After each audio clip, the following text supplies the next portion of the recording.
Alright, so this is a 2008 Saturn Astra. Check engine light's on, it's not running, but it's on. It failed emissions. I gotta do something to either fix it or go the waiver route, but I have the code that it failed on is the top one, P0693, cooling fan relay 2 control circuit. So the other ones aren't turning the check engine light on. This one does say warning indicator requested. So that's the one that I need to chase for emission standpoint.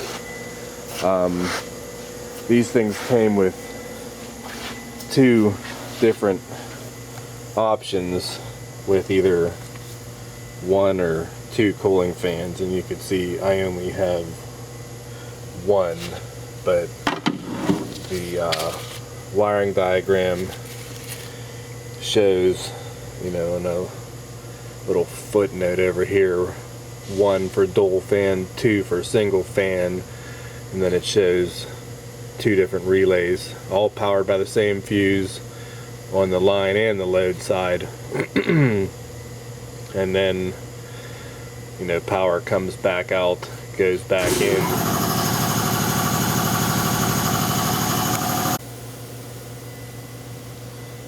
So they all share power from the same fuse that goes to the control side and the load side. So if you look at where it goes, your 1 and 2, 2 being my single fan, so K2 is going to be my, because I think that's a K2 relay and that's a K10 relay. K2 is going to be my high speed, and then the K10 is going to be my low speed with the resistor in it. So I really just need to see if these relays work, if they're good, or if I have power, and go from there. And then you can see on the control side you got 2 separate controls, both red and white, going to that.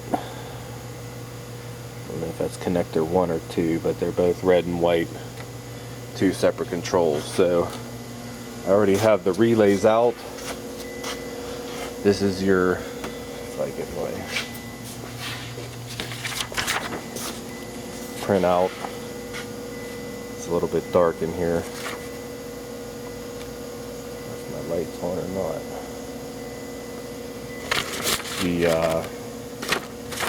Have my K2 and my K10, so that was either fan right or low, I think. That was my high, and then that's my low. So this one here is my low speed, and this one here is my high speed. So I can't get my test light down in there good without stretching stuff, so I have a circuit breaker on some spade terminals to safely run components, so you can check for power pretty easily if I had the key on. Hold up. Alright, so on my low side one, just touch the end of my circuit breaker, you can see I have power, so that fuse has to be good. And then if I go to the other side of the load side of that, you can see, you don't even touch it down here, you can see I have a ground, so chances are unless it's shorted the ground, the cooling fan works. So same relay with my other end, if I just, or circuit breaker, just plug that in,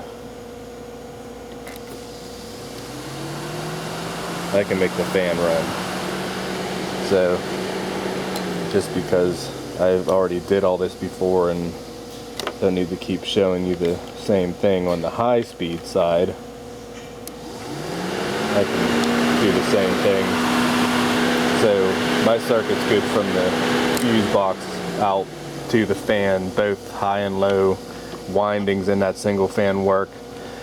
So of course my next step is to see if I have power on the control side from the fuse.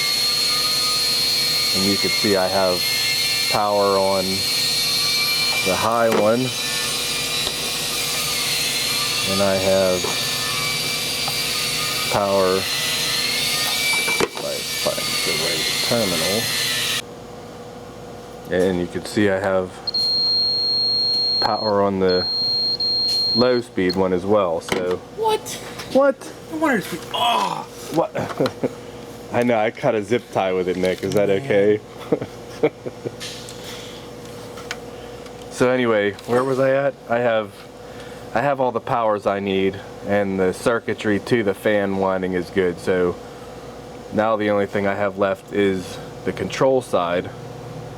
And what I did first is I just went to well, let me go back a little bit further here.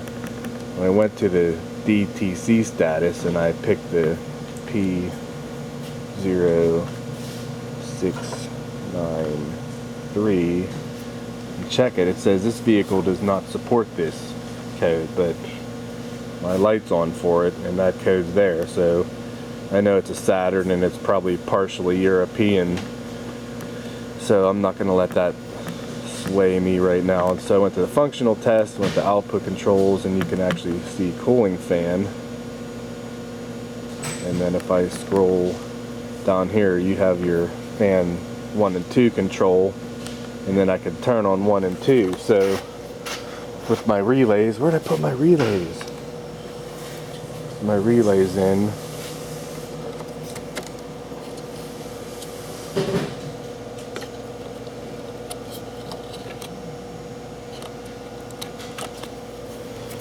And I turn on number 1, and my paper's blowing away.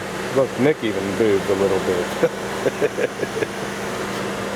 This is the one with a funky valve cover, remember?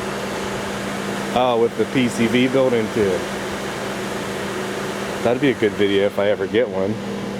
Alright, so I can turn 1 on, but when I go to turn on 2, just go to 2, you can see. Why did it say active? Huh?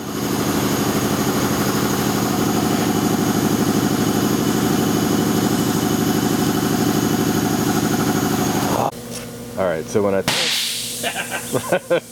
man, this editing is gonna suck with Clark and all of his noise. I turn on number 1, you see the fan comes on, and then if I turn it off and then go to number 2, the fan kicks on, but still control number 1 is saying active. It's not the high speed, and if I take out, it's only controlling the low speed, not the high speed. So I don't know if my bi-directional controls are just not set up for this car with 1 fan with 2 windings. I don't know. So You need a fan? no, the fan works low and high. I already proved that, Nick. It's on film. So here's the next step.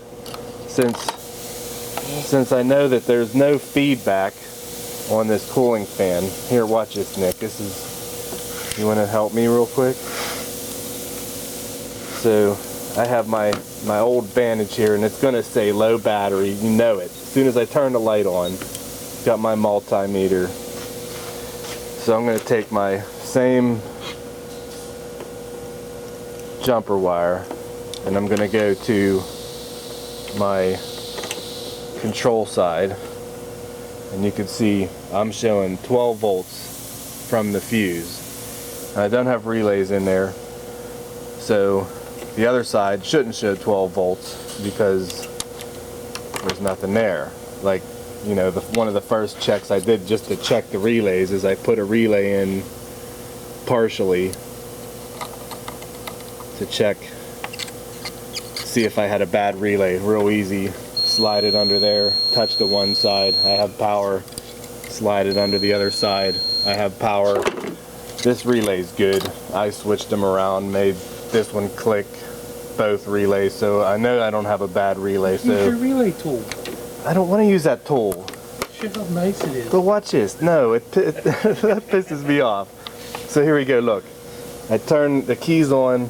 I'm in my fuse side of my control side. I'm showing 12 volts. Since this is a circuit that the computer monitors, there should be a bias voltage on the control side, and sure enough, bam, 4.39 volts. So when I plug in an actual true loaded circuit on there, that voltage is going to go away. But this is what the computers use, and you can ask Paul what they're doing inside. So if I go to the other one, I check it on my fuse side, 12.17, and then if I go to the computer control side of this relay, bam, 0.1. So I either have a bad computer, which I think is right there on top of the valve cover, or I have a bad wire going up to this fuse box, or a bad fuse box, because I should be seeing 4.5 or so bias voltage there for the sense side of this circuit. So I know where my problem lies. Now it's just, where is it? So the problem I have is I can't disconnect the computer, because then I can't run a waiver if I fix this thing, and all the monitors would be reset, and then I don't know where the stickers are at, but then I can't do anything if it's not ready. So I'm going to try to peel this up just enough to get the covers off so I can get to those wires and see if I have my bias voltage at the computer or not, and that'll determine which way I go. Alright, so I took a guess on which one to try. I was able to get that out without unplugging it and or breaking it. And if you follow that harness, that's the one that goes kind of under the battery over to the fuse box. The other harness on that side of the computer goes to all the injectors and stuff. So if you look on the wiring diagram, the same thing on my two red whites. There's the 1 and 2 above that. So number 2 means that the low speed one would be number 50. At 59, and the high speed one is 10, and it's opposite on the one with the dual cooling fan. So I'm on this one here. So unfortunately everything under here looks pink to me, not red white, but I guess it's reddish whitish enough. And number 10 was on the back side here,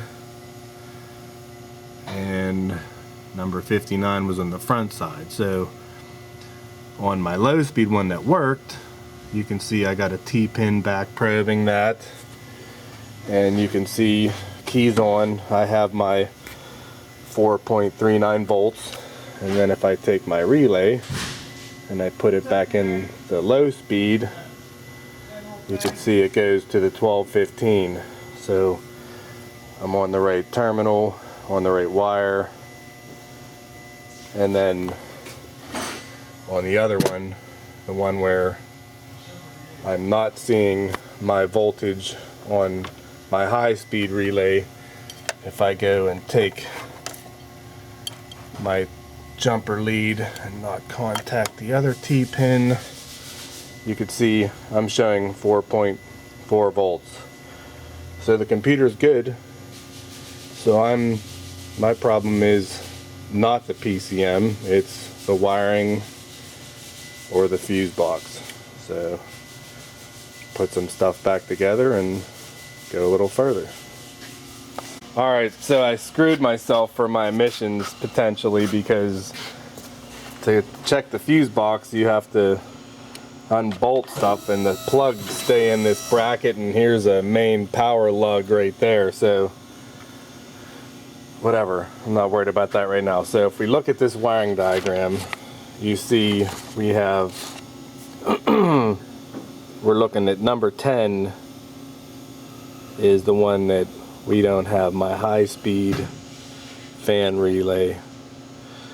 That's the one I'm not controlling. So if you follow that back, it's terminal number 6,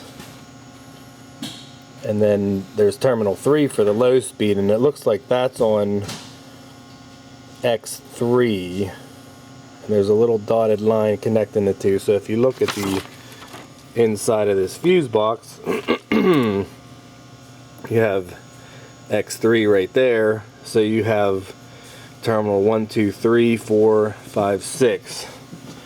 And then if you look over here, here's the other side of X3. So here's 1, 2, 3. So if I gently touch that and go to my low speed one, you can see I have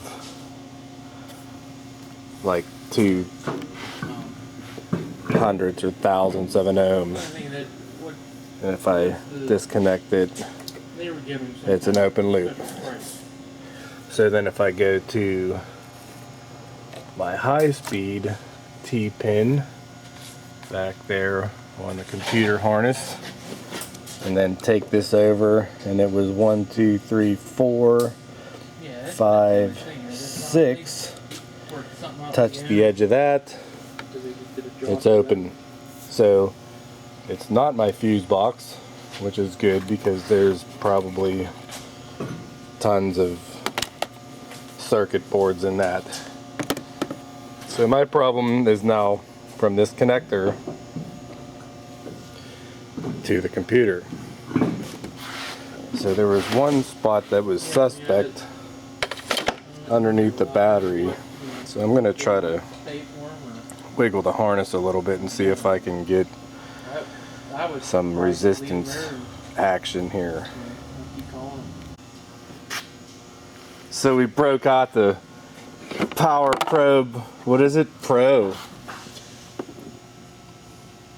Master Combo Kit.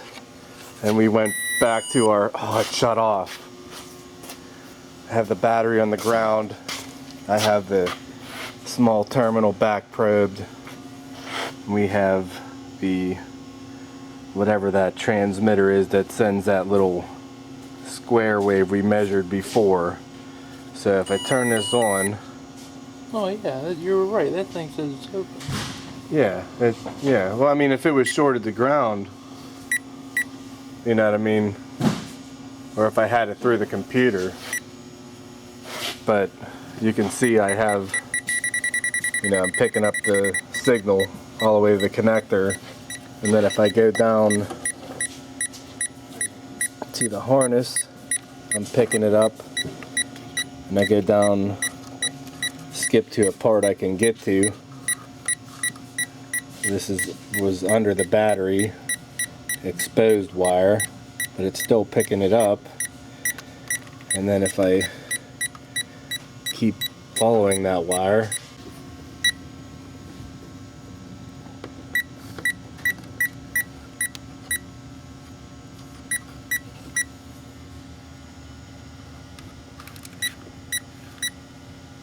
so I'm losing it up in here, and I go down to this bend and it starts picking it back up. So I'm hoping this thing isn't lying,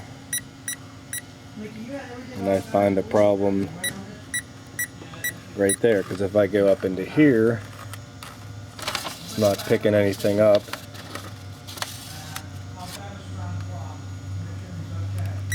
Till somewhere right in there. So I'm gonna open that harness up a little bit. Alright, so I got the harness peeled back. Hold this, Nick.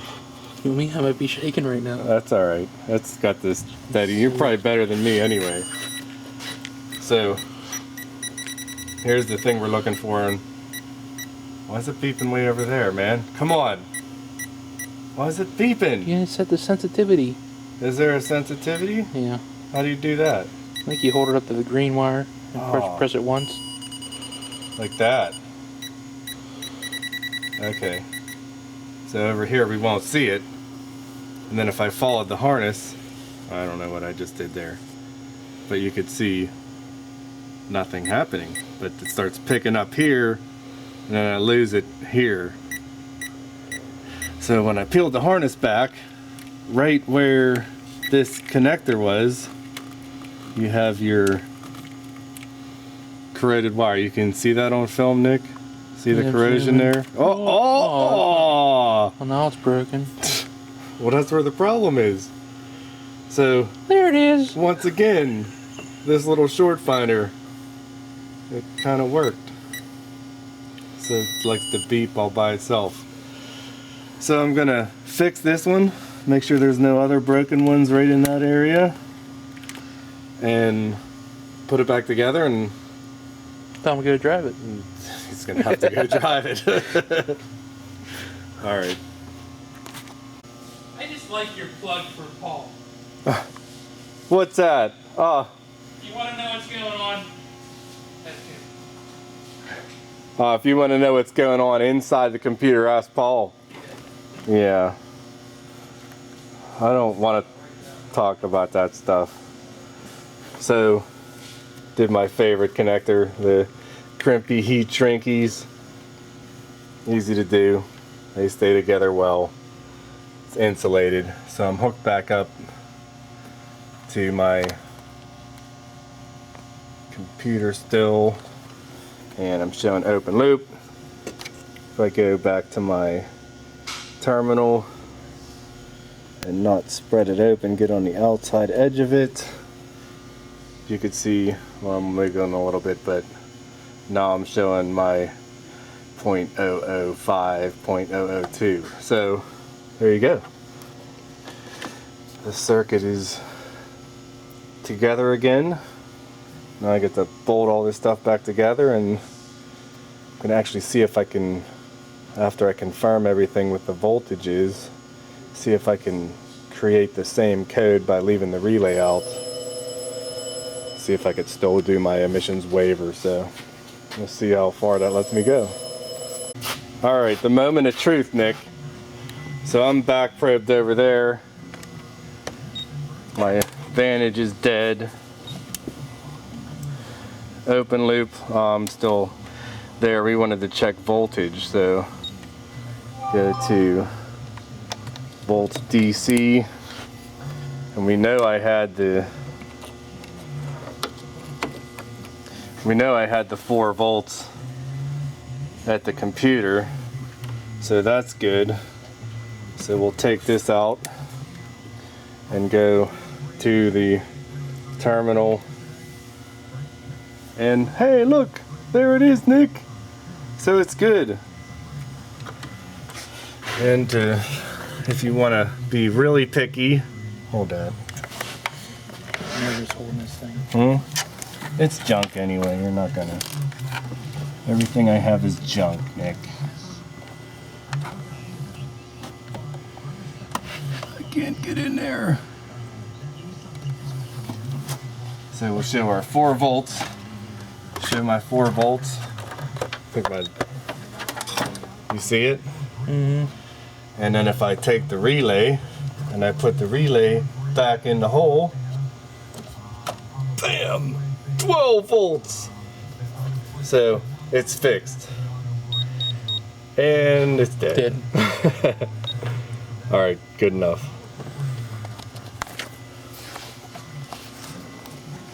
Alright, so back to got it back together pretty much. Back to my cooling fan control. If I turn my light off, that's the shop light, and then go to cooling fan 1, you can see 1 goes active, it runs. I turn that off and go to cooling fan 2, you hear it course, Clark had to start a van, but they both went active, and it's running at high speed. So there's high, turn it off, there's low.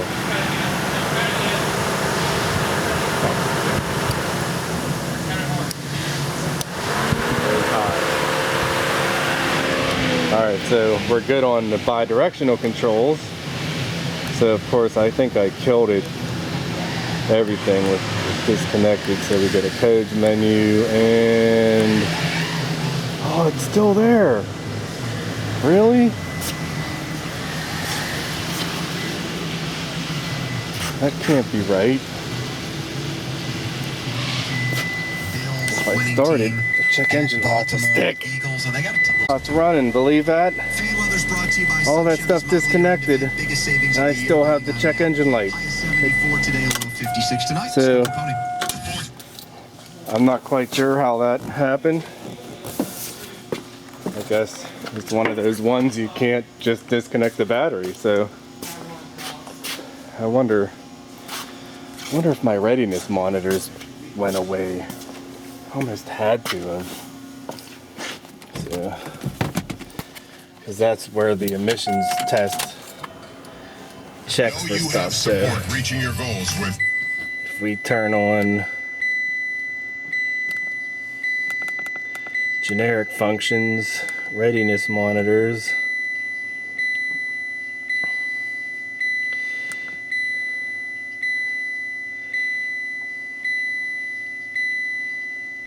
how could they all be complete? That doesn't make any sense. I don't know, I had the battery out and everything. Crazy. I don't know. I'm gonna go run the test, see what happens.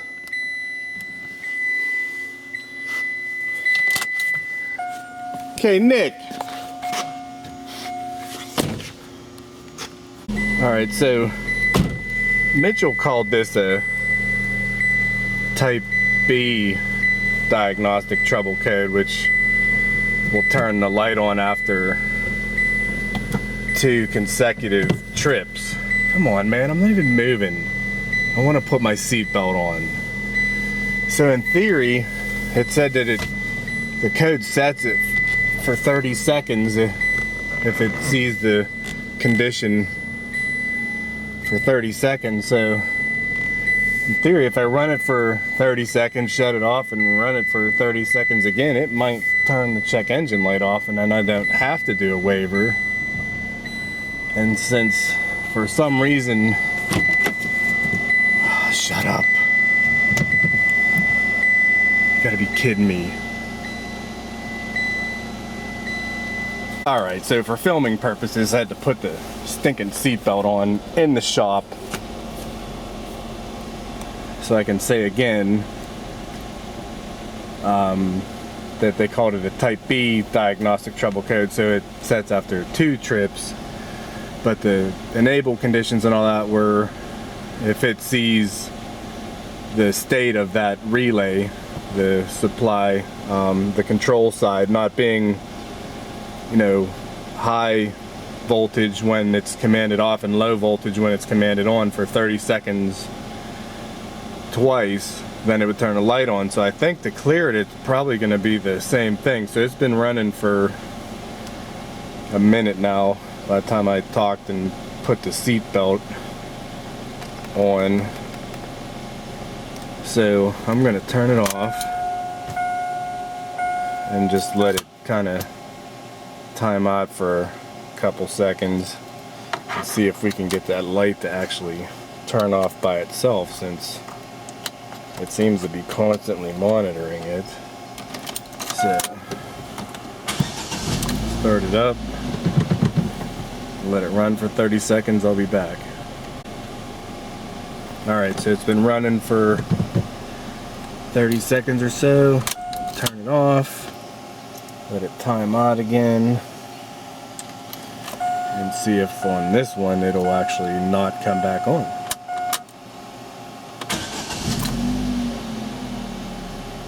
And no luck. Alright, so evidently it probably wants the fan to come on, or it has to, I don't know what the criteria is, but the light does not want to turn off, so I'm just going to do the waiver, but I know it's fixed, so I don't know, it is what it is. I'm going to run my emissions, do my waiver, but the car is fixed, so thanks for watching. Alright, cool. So what I did is I actually ran the fan for 30 seconds and then turned it off for 30 seconds, shut the car off, ran the fan, you know, on speed number 2 on high speed for another 30 seconds, shut it off for 30 seconds, and then the next time I started the car, the light went out. So we're good. So if we look at the DTC display, it's still going to be there, but now the 693 is saying history diagnostic trouble code instead of, you know, commanding the MAL light on. So it's I believe we're good to go. I can just run a regular emission test. So real quick, if anyone has any questions on, I don't remember that tire light being on before. If anyone has any questions about the fault tracer I was using from the Power Probe, I have a video on a Honda with an FCAN, I believe it was called, for anti-lock brakes or something, but it was a circuit code with you know, for the CAN bus communication, that I was using one of them, and I did a little bit of playing around with it as far as what the tool does, and so check that video out too. But for now, I'm done with this one. We can call it fixed, and it gets a regular sticker. So thanks for watching.